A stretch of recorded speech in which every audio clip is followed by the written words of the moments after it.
Kasih karunia dan damai sejahtera dari Allah Bapa kita dan dari anaknya Tuhan Yesus Kristus menyertai kamu sekalian. Amin.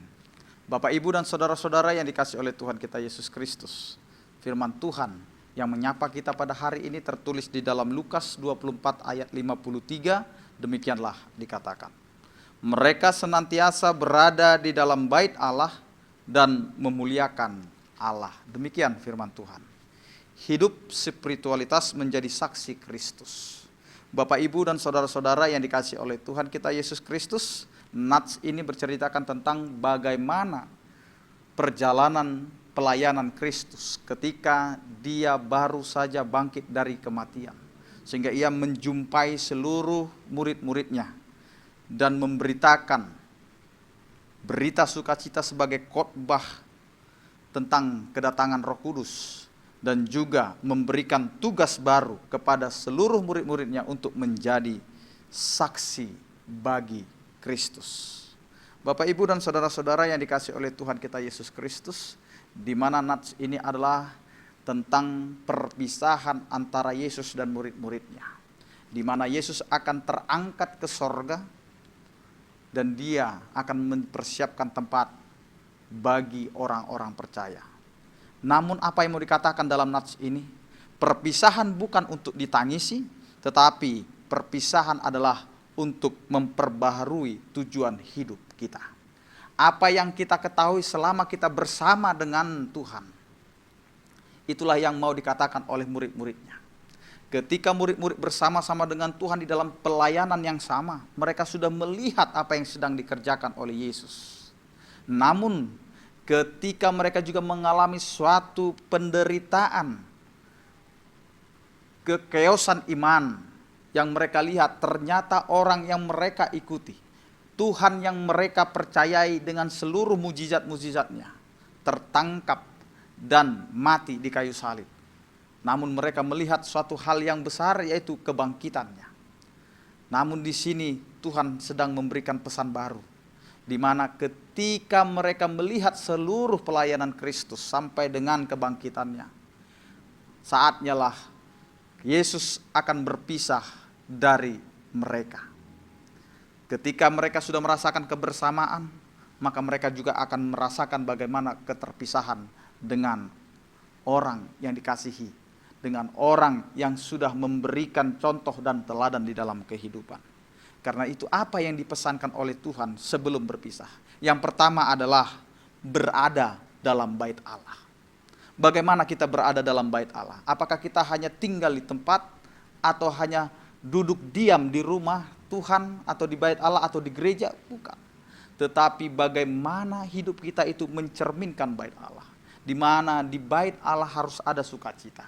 Di mana bait Allah itu adalah sumber bagi kita sebagai orang percaya untuk bersaat teduh, memuji, memuliakan nama Tuhan, dan di situ ada hubungan yang sakral di mana manusia yang berdosa dengan Allah yang kudus. Dan disinilah Tuhan mau mengatakan, tinggallah di tempat yang kudus. Jangan lagi melakukan hal-hal yang tidak baik, jangan lagi melakukan hal-hal yang jahat, jangan lagi meragukan kuasa Tuhan.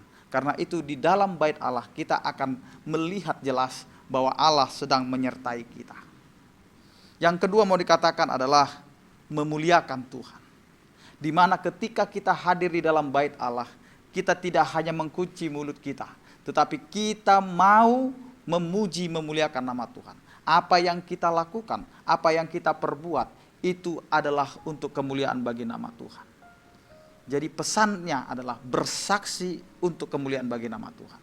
Karena hidup kita ini bukan hanya hidup untuk diri kita sendiri, tetapi ketika kita hidup, kita diizinkan supaya hidup kita ini mencerminkan kesaksian tentang kemuliaan bagi nama Tuhan. Di mana ketika kita hidup, kita akan menyatakan siapa Tuhan yang kita imani. Sehingga bait Allah bukanlah hanya di gedung gereja, bukan hanya tempatnya, tetapi kita adalah rumah Tuhan yang bergerak, yang bisa menjangkau orang lain, yang bisa dirasakan oleh orang lain. Hidup kita adalah bait Allah. Tubuh kita adalah bait Allah. Cara hidup kita adalah bait Allah. Karena itu pakailah bait Allah untuk kemuliaan bagi nama Tuhan. Maka biarlah Tuhan diam di dalam kita dan kita diam di dalam Tuhan. Karena apa yang kita lakukan senantiasa adalah untuk kemuliaan bagi nama Tuhan. Karena itu Bapak, Ibu, dan saudara-saudara, jangan pernah anggap remeh dengan apa yang kita miliki saat ini.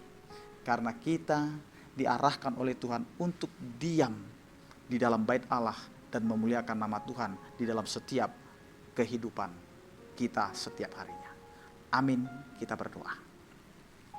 Terima kasih Tuhan, ketika Engkau mengingatkan kami akan keterpisahan. Jika pada saat ini kami tidak bisa bersama dengan Engkau di dalam jasmani, kedagingan, dan kemanusiaan, tetapi Engkau mengingatkan bahwa Roh-Mu selalu menyertai kami, bahwa Engkau menguatkan kami, bahwa Engkau sedang mengubah kami. Ketika keterpisahan Engkau dan murid-murid-Mu Tuhan, Engkau mengingatkan bahwa keterpisahan itu bukan untuk ditangisi, tetapi bagaimana keterpisahan itu memperbaharui tujuan hidup. Apa yang telah Engkau berikan teladan bagi kami, itulah yang menjadi cerminan di dalam kehidupan kami. Sehingga kami bisa berdiam di dalam bait-Mu, dan kami akan menjadi saksi bagi-Mu untuk kemuliaan bagi nama-Mu. Karena itu Tuhan, ajari kami di dalam setiap kehidupan kami, baik kehidupan rumah tangga, baik kehidupan anak-anak kami di tengah-tengah iman, dan juga keadaan dunia yang begitu menggoda kami. Karena itu Tuhan, kiranya kasih setia-Mu menguatkan kami, agar kami tetap mempertahankan iman kami, dan kami mampu Tuhan menjadi saksi-Mu. Kiranya Engkau memberkati pekerjaan kami, dan juga memberkati seluruh kegiatan dan aktivitas kami sepanjang satu hari ini. Hanya di dalam nama Anak-Mu Tuhan Yesus Kristus kami berdoa dan mengucap syukur. Anugerah Tuhan kita Yesus Kristus, kasih setia daripada Allah Bapa dan persekutuan Roh Kudus, itulah yang menyertai kamu sekalian. Amin.